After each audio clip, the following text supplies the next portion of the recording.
우리는 지금 이 사순절을 보내고 있습니다. 이 사순절은 이 부활절 전까지 주일을 제외한 이 40일의 기간을 의미하지요. 이 사순절은 단순히 슬퍼하는 기간이 아니라 예수님의 고난에 동참하고 우리의 신앙을 돌아보는 기간입니다. 여러분, 왜 우리는 사순절을 보내야 할까요? 제가 3가지로 한번 정리해 보았습니다. 첫 번째는 신앙의 영적 리듬을 회복하기 위해서예요. 우리의 신앙은요, 일상의 바쁨으로 인해서 무너지기가 참 쉽습니다. 여러분, 이 시대의 마귀 사탄의 전략이 뭔지 아십니까? 우리를 바쁘게 만들어요. 분주하게 만듭니다. 그래서 예수님과의 관계를 소원하게 만들죠. 사순절은 1년에 약 2달 동안 예수님께 집중함으로써 느슨해진 우리의 신앙을 다시 조율하는 시간입니다. 두 번째는 자기 부인과 절제를 훈련하기 위해서입니다. 이 시대는요, 끊임없이 우리에게 소비하라, 즐기라고 유혹하죠. 여러분, 최근에 아십니까? 이 두쫀쿠라고 아시죠? 두바이 쫀드 쿠키라고, 이게 유행이었어요. 이제 끝난 줄 알았는데 또다시 이 버터떡이 나왔습니다. 사람들이 줄지어 사 먹지요. 안 됩니다. 우리는요, 이 백석역에 있는 이 오달공 소금빵을 먹어야 합니다. 예, 우리 오경선 지사님이 만드신 빵을 많이 드시기를 바랍니다. 사랑합니다. 세상은 계속 사람들에게 소비하라고 합니다. 사 먹어야 돼, 사야 해, 즐겨야 해. 이 사순절 기간 동안 우리 미디어를 절제하고 또 소비를 절제함으로 내 삶의 주인이 하나님이심을 고백하고 내어드리는 이 훈련을 해야 합니다. 세 번째는요, 십자가를 통과한 참된 부활의 기쁨을 누리기 위해서입니다. 여러분, 노 크로스, 노 크라운이죠. 고난이 없는 영광은 없습니다. 고난이 없는 영광은요, 값싼 은혜에 불과합니다. 사순절 기간 동안 예수 그리스도의 고난을 깊이 묵상하고 또 그 고난에 동참할 때 우리는 이 참되신 예수님의 부활을 경험할 수 있는 것입니다. 이 사순절은요, 참 좋은 전통이에요. 우리는 이 좋은 전통을 잘 유지해야 합니다. 그리고 제가 지난주에 말씀드렸죠. 그럼에도 불구하고 개혁교회는 날마다를 중요시하죠.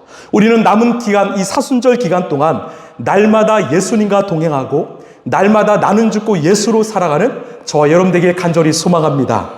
그리고요, 이 3월 30일부터 한 주 동안 이 고난주간 이 저녁 기도회가 있습니다. 요나서의 말씀으로 이 하나님의 은혜를 나누고자 합니다. 함께 오셔서 기도하시고 우리 예수님의 고난에 동참하는 저와 여러분 되길 간절히 소망합니다. 우리는 계속해서 이 마가복음을 살펴보고 있습니다. 오늘은요, 그 예수님께서 하신 비유의 말씀인데요. 우리 1절 말씀 함께 읽겠습니다. 시작. 예수께서 그들에게 비유로 말씀하기 시작하셨다. 어떤 사람이 포도원을 일구어서 울타리를 치고 포도즙을 짜는 확을 파고 망대를 세웠다. 그리고 그것을 농부들에게 세를 주고 멀리 떠났다. 아멘. 여러분, 질문 하나 할까요? 여기서 포도원 주인은 누구를 상징할까요? 바로 우리 하나님이십니다. 그러면 이 포도나무는요, 바로 이스라엘 백성들을 상징합니다.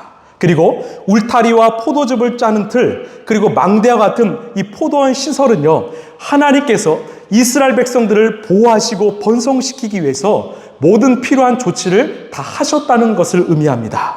마지막으로 농부들은 누구를 상징할까요? 바로 바리새인, 제사장과 같은 유대 종교 지도자들을 상징합니다. 1절을 보니까 이 포도원 주인이요, 농부들에게 그 포도원을 맡기고 여행을 떠났다라고 합니다. 자, 이제 농부들이 할 일은 무엇입니까? 주인을 대신해서 이 포도원을 가꾸는 일이죠. 많은 포도 열매를 맺어서 또 포도주로 만들어서 시장에 잘 파는 일입니다. 우리 2절 말씀 함께 보겠습니다. 시작. 때가 되어서 주인은 농부들에게서 포도원 소출의 얼마를 받으려고 한 종을 농부들에게 보냈다. 아멘. 2절은 때가 되어서라고 시작합니다. 이제 정산할 때가 되었습니다. 포도원 주인은요, 이 포도원 소출을 받기 위해서 한 종을 농부들에게 보냈어요. 여러분, 만약 우리가 농부들이라면 어떻게 했을까요? 그 종은요, 주인이 보낸 사람이잖아요. 아마 주인께 하듯이 잘 대접하고 또 수입 보고서 잘 드리고 또 수입을 잘 정산해서 드렸을 것입니다. 그런데 여기에서 문제가 하나 발생합니다. 자, 우리 3절입니다. 시작. 그런데 그들은 그 종을 잡아서 때리고 빈손으로 돌려보냈다. 아멘. 주인이 보낸 종을 잡아 때렸습니다. 그리고 빈손으로 돌려보냈어요. 여러분, 만약 여러분이 주인이었다면 어땠을까요? 황당했겠죠. 당황스러웠겠죠. 저였으면 당장 달려갔을 것입니다. 그러나 주인은 그 농부들을 믿고 다시 종을 보내기 시작합니다. 우리 4절에서 5절입니다. 시작. 주인이 다시 다른 종을 농부들에게 보냈다. 그랬더니 그들은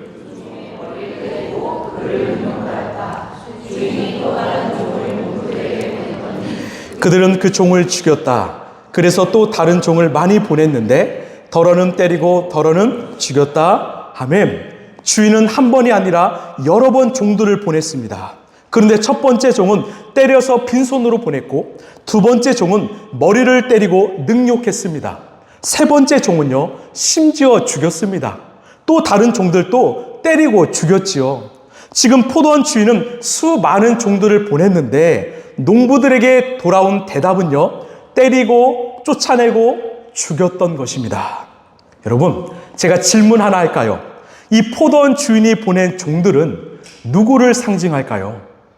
누구를 상징할까요? 바로 하나님께서 이 땅에 보내신 구약의 선지자들입니다. 이사야, 예레미야, 에스겔, 호세아, 요나 등 하나님께서 당신의 말씀을 대신 전하기 위해서 이 땅에 선지자들을 보냈는데 이스라엘은 그들을 박해하고 쫓아내고 죽이고 말았습니다. 전승에 의하면 이 이사야는 도망가다가 나무 안에 숨었지만 톱으로 잘려 죽었고요. 또 예레미야는 돌에 맞아 죽었습니다. 지금 이것을 비유로 말씀하시는 거예요. 그런데 여기서 끝이 아닙니다. 종은요, 마지막으로 자신의 사랑하는 아들을 보냅니다. 우리 6절 말씀입니다. 시작. 이제 그 주인에게는 단 한 사람, 곧 사랑하는 아들이 남아 있었다. 마지막으로 그 아들은 그들에게 보내며 말하기를 그들이 내 아들이야 존중하겠지 하였다. 아멘. 왜 주인은 하나밖에 없는 그 아들, 그 사랑하는 아들을 보냈을까요? 이들이 내 아들만은 존중해 주겠지 끝까지 믿었던 것입니다. 여러분, 이것이 바로 우리 인간을 향한 하나님의 마음입니다. 우리를 끝까지 믿어주길 원하시는 우리 아버지의 마음이죠. 그럼 이들은 주인의 마음처럼 아들을 존중했는가? 우리 7절, 8절입니다. 시작. 그러나 그 농부들은 서로 말하였다. 이 사람은 상속자다. 그를 죽여버리자. 그러면 유산은 우리의 차지가 될 것이다. 그러면서 그들은 그를 잡아서 죽이고 포도원 바깥에다가 내던졌다. 아멘. 안타깝게도 이 농부들은 주인의 아들마저 잡아 죽이고 말았습니다. 여러분, 이유가 무엇일까요? 이 아들만 없으면 포도원 우리의 것이야. 이제 포도원은 우리가 차지할 것이야. 이렇게 착각했던 것입니다. 그렇다면 제가 또 하나 질문할까요? 여러분, 이 주인의 아들은 누구를 상징합니까? 예, 이 주인의 아들은 누구를 상징합니까? 바로 하나님의 아들이신 예수 그리스도이십니다. 지금 예수님께서 눈앞에 있는 종교 지도자들에게 너희들은 하나님이 보내신 선지자들을 잡아 죽였다, 내쫓았다, 그리고 이제는 나를 죽일 것이다 비유로 말씀하고 있는 거예요. 이들은 속마음이 들켰습니다. 그래서 이들이 어떤 행동을 했는가? 우리 12절입니다. 시작. 그들은 이 비유가 자기들을 겨냥하여 하신 말씀인 줄 알아차리고 예수를 잡으려고 하였다. 그러나 그들은 무리를 두려워하여 예수를 그대로 두고 떠나갔다. 아멘. 예수님을 잡아서 자신들을 모욕한 죄로 법정에 세우려고 했지만 수많은 사람들의 눈치를 살피며 그들은 떠나고 말았습니다. 오늘 말씀을 통해서 우리는 여러 가지를 생각해 볼 수 있습니다. 먼저는 우리 주인의 마음, 우리 하나님은 어떤 분이신가? 그리고 하나님이 보내신 선지자들은 어떤 삶을 살았는가? 마지막으로 왜 농부들은 끝까지 주인의 종들을 거부했는가? 제가 오늘 말씀을 묵상하면서 이 흥미로웠던 점은요, 주인이 계속해서 종들을 보냈다는 것입니다. 농부들이 거절해도요, 보내고 또 보내고 보냈다라는 거죠. 여러분, 왜 하나님께서는 선지자들을 계속 보내셨을까요? 선지자의 사명은 바로 하나님의 말씀, 하나님의 뜻을 전달하는 통로였습니다. 하나님은 각 시대마다 깨어있는 한 사람을 택하셔서 당신의 뜻을 전하셨습니다. 그런데 이 보통 선지자들은 이 전하는 메시지가 기쁨과 행복의 메시지보다는 경고와 심판의 메시지였어요. 왜? 다시 돌아오라는 거예요. 지금 당장 회개하라는 것입니다. 사무엘하 12장을 보면 하루는 나단 선지자가 다윗 왕을 찾아갑니다. 그리고는 이 한 이야기를 들려주었어요. 왕이시여, 한 성읍에 두 사람이 살았습니다. 한 사람은 부자였고 다른 한 사람은 가난했습니다.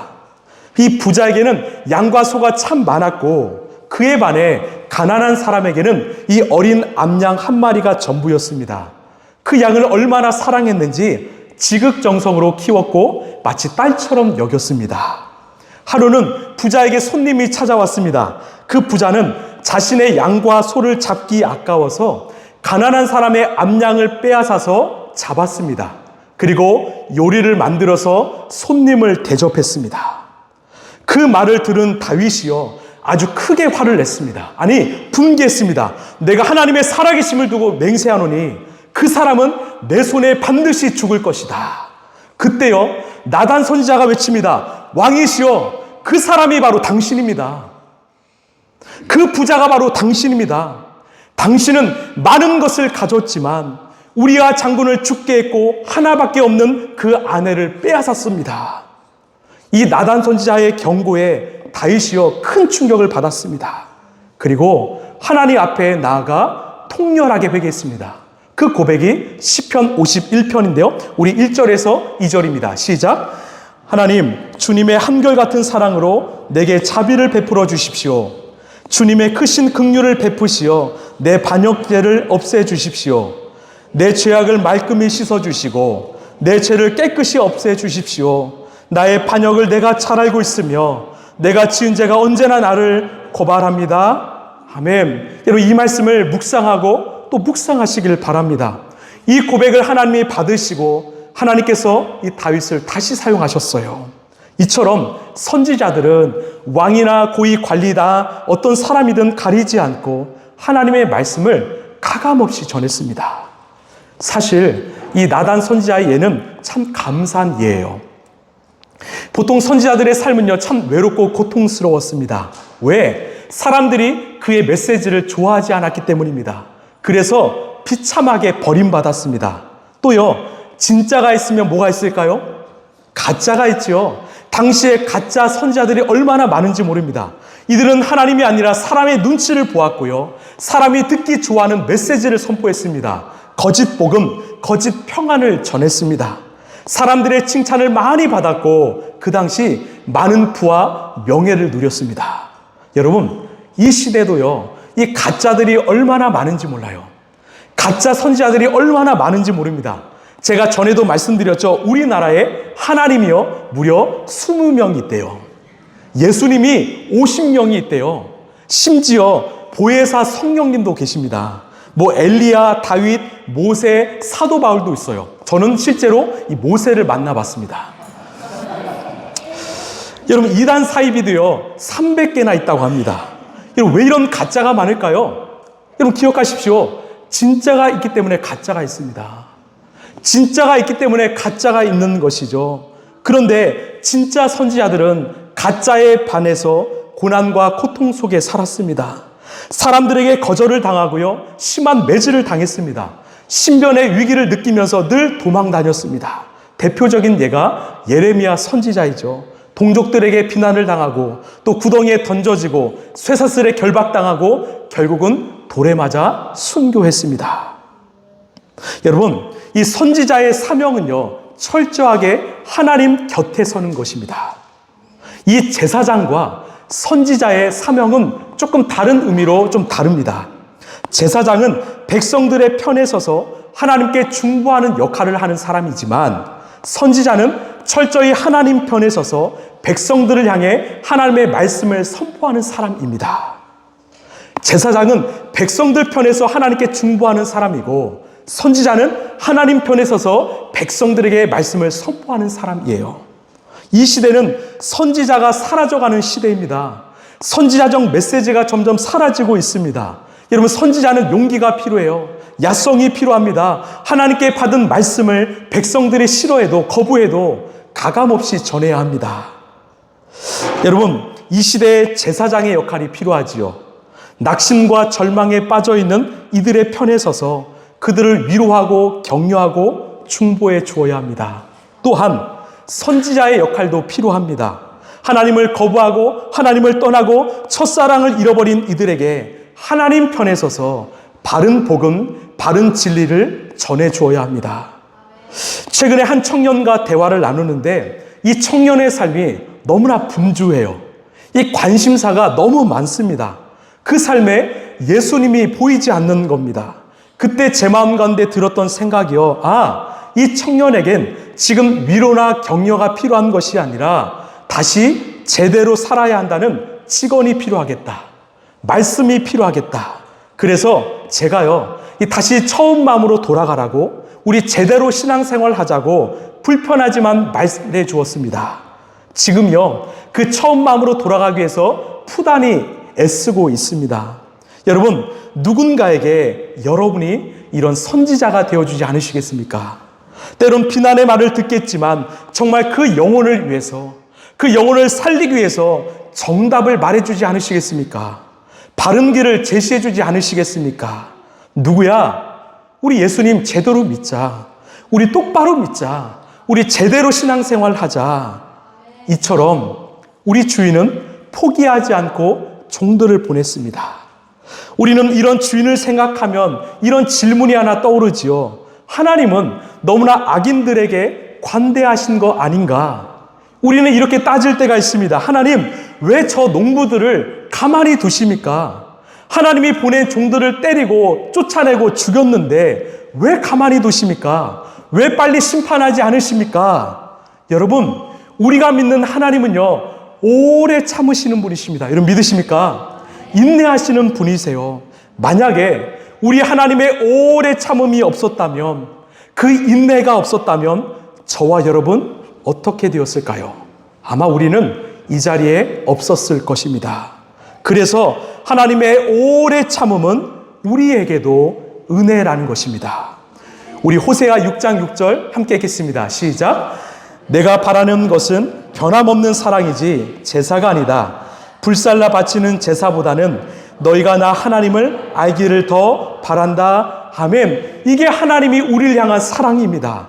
하나님이 우리에게 원하시는 것은요, 많은 제사, 많은 물질 이런 게 아니라 변함없는 사랑입니다. 오래 참으시는 이유요, 우리가 다시 돌아오길 원하시기 때문입니다. 이 호세아서는 참 가슴 아픈 사랑 이야기입니다. 하나님께서 하루는 호세아 선지자에게 찾아가셔서 이 고멜이란 여인을 찾아가서 결혼하라고 말씀하셨어요. 당시 고멜은 이 몸을 파는 여인이었습니다. 그럼에도 불구하고 호세아는 하나님의 말씀에 순종해서 그 여인을 품습니다. 한 가정을 이루고요, 아이를 낳았습니다. 그런데 시간이 지나고 이 고멜은 다시 집을 떠나서 다른 남자의 품에 안겼습니다. 호세아는 다시 그 여인을 찾기 위해서 길거리를 돌아다녔고 한 노예시장에서 고멜을 발견했습니다. 만약에 우리가 호세아였다면 어떻게 했을까요? 화내지 않았을까요? 다시는 안 볼 거라고 내치지 않았을까요? 그런데 하나님은 호세아에게 다시 고멜을 데려오라고 하십니다. 호세아는요, 값을 지불하고 비참한 몰골을 한 아내를 다시 데려옵니다. 그리고 그녀를 꾸짖지 않고 변함없는 사랑으로 그녀를 품어주었습니다. 여러분, 이 호세아는 누구입니까? 바로 오늘도 우리를 참고 기다리시는 우리 하나님이십니다. 고멜은요, 계속해서 하나님을 배신하고 떠난 이스라엘 백성들과 바로 저와 여러분입니다. 여러분, 이거 하나 기억하실래요? 우리에겐 소망이 없습니다. 우리 인생엔 소망도 없습니다. 저 윤우리 목사에게도 소망은 없습니다. 소망은 그럼에도 불구하고 우리를 기다리시는 하나님께 있습니다. 여러분 믿으십니까? 하나님이 소망입니다. 하나님의 기다림이 소망입니다. 하나님의 오래 참음이 소망이고 하나님의 인내가 소망입니다. 그런데 우리는 이 오래 참음을 오해하지 않길 바랍니다. 오래 참음이란 말은요, 결국 끝이 있다라는 거예요. 반드시 끝이 있습니다. 오늘 이 비유의 클라이막스는 무엇입니까? 주인이 마지막으로 보낸 아들입니다. 그런데 농부들은 그 아들을 죽이고 말았지요. 이것이 바로 우리가 잘 아는 십자가 사건입니다. 여러분, 주인이 보낸 아들, 즉 예수님은 누구십니까? 하나님께서 죽어가는 우리를 살리기 위하여 던져주신 생명줄입니다. 죽어가는 우리를 살리기 위하여 보내주신 구원의 방주입니다. 용서의 손길입니다. 하나님께 나아갈 수 있는 유일한 길이요 진리요 생명입니다. 그런데 이 어리석은 농부들은 어떻게 했습니까? 그 손길을 거부했습니다. 예수님을 거부했습니다. 생명을 거부했습니다. 여기서 문제가 발생합니다. 선지자들 거부할 수 있어요. 다른 것들 거부할 수 있어요. 그러나 예수님만은 안 됩니다. 왜요? 예수님은 하나님이 보내신 마지막 구원의 손길이자 최후의 기회이기 때문입니다. 예수님을 거부하는 순간 우리의 인생은 죽음의 낭떠러지로 떨어지기 때문입니다. 우리 8절 9절 다시 한번 읽어볼까요? 시작. 그러면서 그들은 그를 잡아서 죽이고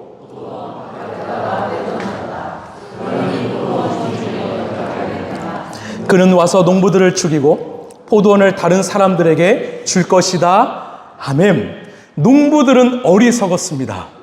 농부들은 무지했습니다. 이 아들만 죽이면 포도원 우리가 가질 수 있구나, 이렇게 착각했던 것입니다. 그러나 이 아들을 거부한 순간 이들은 모든 것을 잃어버렸습니다.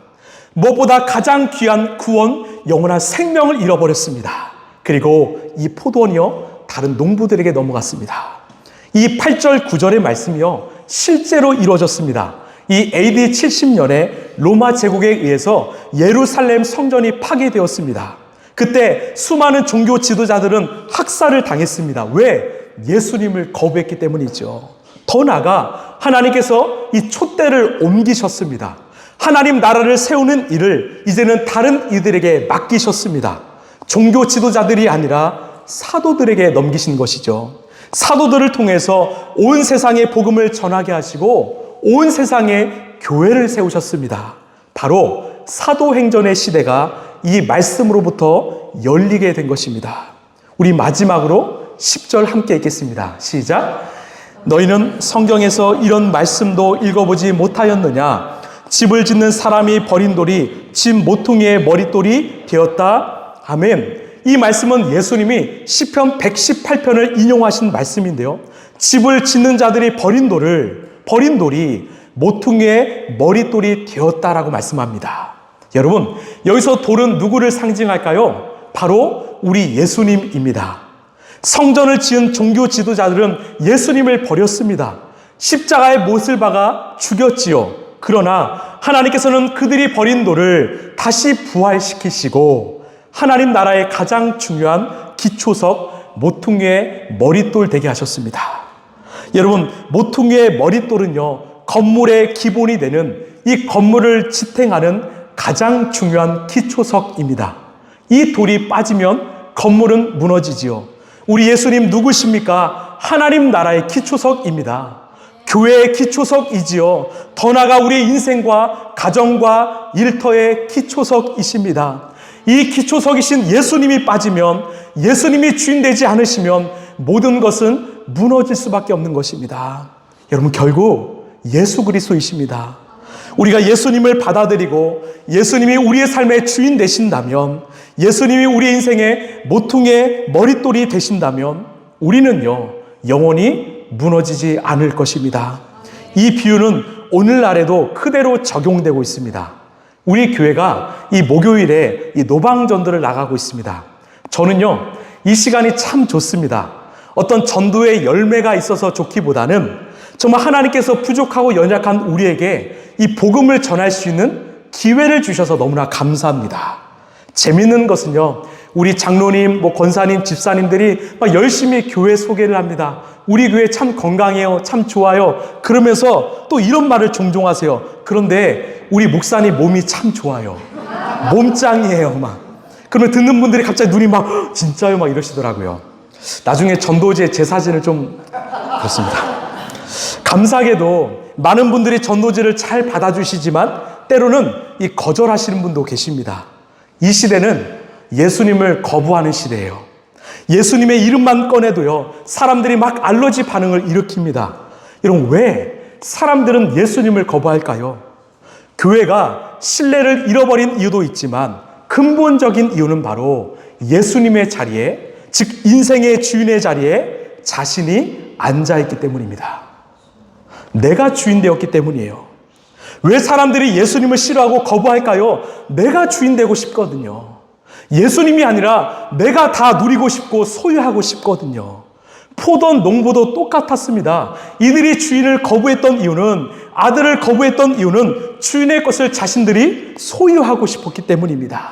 자신들이 이 포도원의 주인 되고 싶었기 때문이죠. 얼마나 어리석습니까? 결국 주인을 거부한 인생은 모든 것을 잃어버리게 되어 있습니다. 여러분, 그러나 우리는 포기할 수가 없습니다. 이 시대의 선지자로서, 사도로서 이들이 듣든지 아니 듣든지 우리는 전해야 합니다. 복음을 전해야 합니다. 왜? 아직도 구원의 문은 열려있기 때문입니다. 아직도 심판의 날은 오지 않았기 때문이죠. 버린 줄로만 알았던 예수님께서 부활하셔서 하나님 나라의 모퉁이의 머릿돌 되어주시고 오늘 또 세상을 다스리시고 창조하시고 역사하시고 계시기 때문입니다. 그래서 우리는 이 한 주 동안 이 두 가지를 기억하고 실천하길 원합니다. 먼저는 저와 여러분이에요. 혹시 우리가 예수님을 믿는다고 입술로 고백은 하지만 내 마음으로, 내 삶으로 예수님을 거부하고 있다면, 여전히 예수님의 자리에 저와 여러분이 앉아있고 있다면 오늘 이 시간 당장 그 자리에서 내려오시길 바랍니다. 그 자리에서 여러분 내려오시길 바랍니다. 죄는요, 내가 예수님의 자리에 앉아있는 것입니다. 오늘 이 시간 성령께서 감동을 주셔서 나를 부인하고 내 십자가를 치는 역사가 일어나길 간절히 소망합니다. 고멜처럼 마음으로 예수님을 떠나신 분들이 계시다면 오늘 이 시간 돌아오시길 바랍니다. 두 번째는요, 아직 예수님을 모르거나 거부한 사람들입니다. 우리 하나님 오래 참으시는 분이십니다. 그러나 그 오래 참은 끝이 있습니다. 마지막 날 심판이 있습니다. 그런데 아직 오지 않았습니다. 우리가 해야 할 일은요, 하나님의 마음으로 포기하지 않고 종을 보내고 또 보내는 것입니다. 무엇보다 예수 그리스도의 복음을 전하는 것입니다. 우리가 때로는 제사장의 모습으로, 때로는 선지자의 모습으로 하나님의 말씀을 전해야 합니다. 누군가는 제게 말해요. 목사님, 저희 아버지는 완고하세요. 저희 어머니 상처가 많으세요. 그래서 예수님을 거부하세요. 듣지 않으세요. 어떻게 할까요? 제가 그 말을 들을 때마다 이 십자가에 달리신 예수님 양옆에 있던 그 강도들이 생각납니다. 한 강도는 예수님을 조롱했지만 다른 한 강도는 예수님 앞에 회개했습니다. 그때 예수님께서 뭐라고 하셨죠? 오늘 네가 나와 함께 낙원에 있을 것이다. 죽기 직전의 고백만으로 그는 주님과 영원히 살게 되었습니다. 그래서 우리는 포기할 수 없습니다. 지금은 혈기왕성해서 내 고집이 세서 예수님을 거부할 수 있지만 언젠가 그 마음이 무너질 때, 육신이 무너질 때 이 복음이 들어갈 틈이 생길 것입니다. 그래서 중요한 것은 저와 여러분입니다. 우리가 늘 깨어 있어야 합니다. 늘 복음을 전할 준비를 해야 합니다. 자, 우리 고린도서 6장 2절 말씀 읽고 말씀을 마치겠습니다. 시작. 하나님께서 말씀하시기를 은혜의 때에 나는 내 말을 들어주었다. 구원의 날에 나는 너를 도와주었다 하셨습니다. 보십시오. 지금이야말로 은혜의 때요. 지금이야말로 구원의 날입니다. 아멘. 무슨 말입니까? 우리가 포기하지 않고 부지런히 복음을 전한다면 누군가 그 은혜의 때, 구원의 날을 경험할 수 있다는 것입니다. 여러분, 우리가 왜 전해야 할까요? 우리 안에 모퉁이의 머릿돌 대신 예수님께서 살아계시기 때문입니다. 오늘도 우리를 살리시고 역사하시고 우리에게 생명을 주시기 때문입니다. 여러분, 삶이 무너지셨습니까? 그 예수님을 받아들이시길 바랍니다. 그 돌을 다시 끼워 넣으시길 바랍니다. 그 예수님과 함께 이 시대 선지자로, 사도로 많은 영혼을 살리는 일에 귀 쓰임받는 우리 라이프처치 성도들 되시길 간절히 소망합니다.